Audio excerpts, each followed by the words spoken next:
برای تاثیرگذاری بیشتر، لطفاً بعد از هر جمله گفته شده را تکرار کنید. اگر امکان دارد، با صدای بلند تکرار کنید.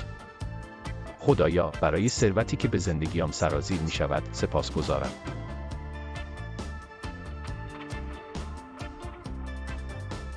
از فراوانی مالی که هر روز نصیبم می شود، قدردانم. برای فرصت‌هایی که مرا به سوی موفقیت مالی هدایت می‌کنند، شکرگزارم.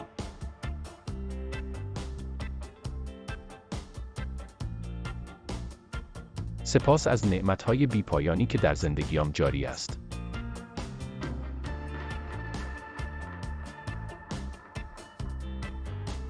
از اینکه پول به آسانی و به وفور وارد زندگیم می‌شود، سپاسگزارم.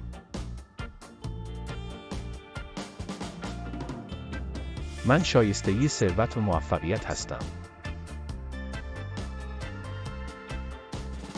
پول به آسانی و به وفور وارد زندگی من می شود.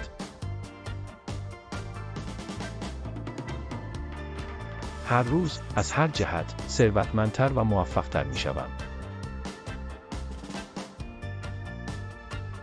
من با اطمینان به سوی موفقیت مالی حرکت می کنم. تکرار این جملات به صورت روزانه می تواند به تقویت باورهای مثبت و جذب ثروت در زندگی شما کمک کند.